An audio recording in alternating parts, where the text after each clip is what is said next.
sejahtera, terima kasih kerana bersama dengan saya di Nazilin Unity Channel. Pendedahan pada petang ini yang didedahkan oleh Khairi Jamaluddin adalah pendedahan yang paling unik dan paling luar biasa. Ianya ialah imbas kembali apa yang berlaku pada tahun 2021, tahun 2020 pada kemuncak pandemik COVID-19. Pada waktu itu, banyak perkara yang kita tak pernah tahu. Hari ini mulalah dibuka satu persatu rahsia maupun perkara-perkara yang berlaku yang kita tak pernah tahu pada waktu itu. Ramai orang yang cuba mahu membongkar perkara-perkara yang berlaku pada tahun 2020-2021 ketika pandemik COVID-19 memuncak, tetapi kita tak dapat mencari di mana nak dapat maklumat. Akhirnya, Menteri Kesihatan pada waktu 2021, iaitu Khairi Jamaluddin, sendiri mendedahkan perkara yang pada pendapat saya pasti mengejutkan Perikatan Nasional Muhyiddin Yassin ketika itu. Khairi akhirnya tampil mengatakan bahawa beliau bukan Menteri Kesihatan ketika perolehan ventilator rosak, ataupun dengan perkataan paling mudah ialah Khairi Jamaluddin bukan Menteri Kesihatan ketika pembelian ventilator yang rosak itu. Untuk makluman anda semua, barang yang sampai iaitu ventilator rosak ini telah pun membabitkan jutaan ringgit kerugian kepada negara Malaysia kerana barang yang dibeli sampainya tak boleh guna. Dapat bayangkan macam mana barang dibeli tak boleh guna pula, dan pada ketika itu pula kemuncaknya. Ini menyebabkan beberapa spekulasi, termasuklah mahu bertanya kepada Khairi Jamaluddin tentang keadaan, tentang situasi ventilator rosak tersebut. Tak tahan lagi, akhirnya Khairi Jamaluddin tampil mendedahkan perkara yang kita tunggu-tunggu. Khairi Jamaluddin kata, saya bukan menteri pada waktu itu.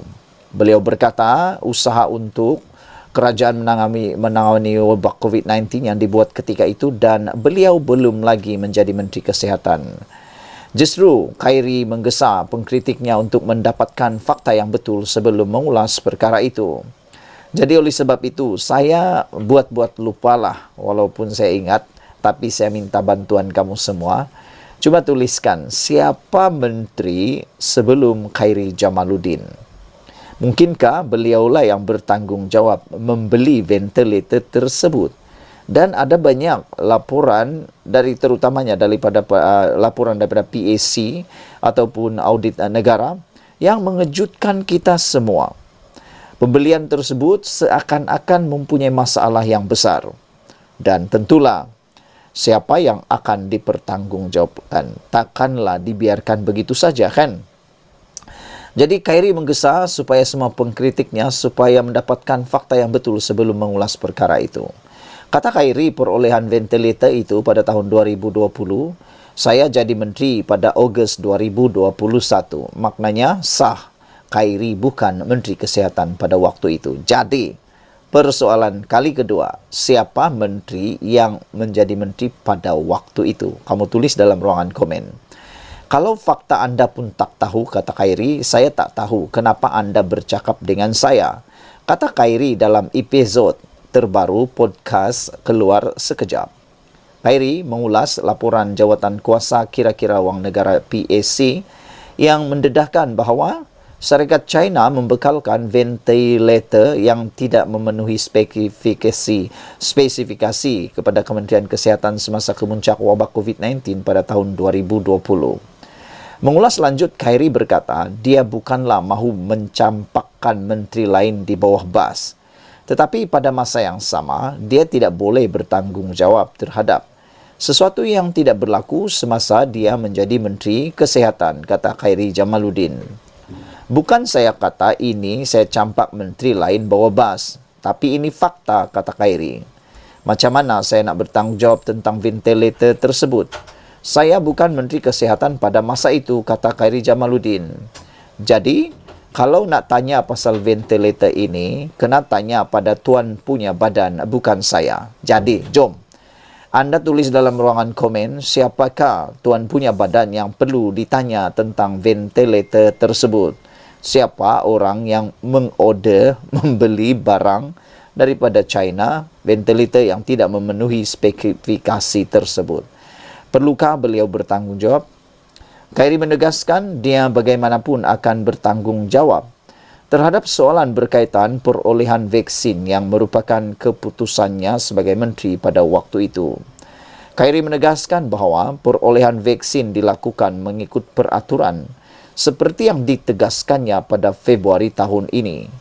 Mengulas dakwaan pembaziran berkaitan vaksin tamat tempoh dimusnahkan, bekas pemimpin UMNO itu berkata, jumlah di negara seperti Indonesia dan Filipina jauh melebihi jumlah di Malaysia. Kata Khairi, saya tidak mahu memberi alasan untuk mewajarkan pembaziran. Tetapi saya hanya ingin menunjukkan bahawa banyak negara lain juga melakukan perkara yang sama. Kerana apa yang penting? Semasa wabak itu, kita mendapat bekalan yang mencukupi dan bukannya mengalami kekurangan, kata Khairi Jamaluddin. Saya setuju dengan apa yang dikatakan oleh Khairi Jamaluddin berkaitan dengan bekalan yang mencukupi ini. Lebih baik kalau berkaitan dengan vaksin, lebih baik ada lebih sedikit berbanding kekurangan. Takut-takut nanti berebut pula, kan? Nanti kalau berlaku perebutan, pasti akan menimbulkan huru-hara. Jadi, itu pertama. Yang kedua, saya fikir jumlahnya itu sudah dikira dengan baik. Tetapi, kita pun tahu, ada beberapa orang yang tak mahu ambil vaksin. Dan juga dipaksa-paksa barulah ambil vaksin. Mungkin itu sebabnya bilangan vaksin telah pun melebihi daripada jangkaan. Saudara-saudara sekalian, dalam isu hidup dan mati, saya bertanggungjawab, kata Khairi. Anda tidak ada di dalam bilik ketika keputusan ingin dibuat. Saya ada di sana dan saya tahu apa yang saya lakukan dan saya boleh menjawab kepada PAC, tegas Khairi. Pada ketika itu, hos bersama Khairi, Sahrir Hamdan, menegaskan bahawa masalah pembelian eksis bukan unik di Malaysia dan juga berlaku di negara lain. Khairi kemudian menyindir bahawa pembelian vaksin bukanlah perkara remeh, seperti membeli Panadol di kaunter farmasi, dan di samping itu, terdapat juga isu negara lebih kaya membolot vaksin pada kemuncak wabak itu. Saudara-saudara sekalian, ini satu pengakuan Khairi Jamaluddin yang memang kita tunggu-tunggu. Syabas kita ucapkan kepada Khairi Jamaluddin kerana sanggup memikul tanggungjawab tanpa memberikan alasan yang banyak. Sekian dulu, jangan lupa tulis siapakah menteri sebelum Khairi Jamaluddin. Anda rasa perlukah ini disiasat dengan lebih dalam? Malaysia kita punya, kita juga sama-sama cintai Malaysiaku. Kita jumpa lagi, bye-bye.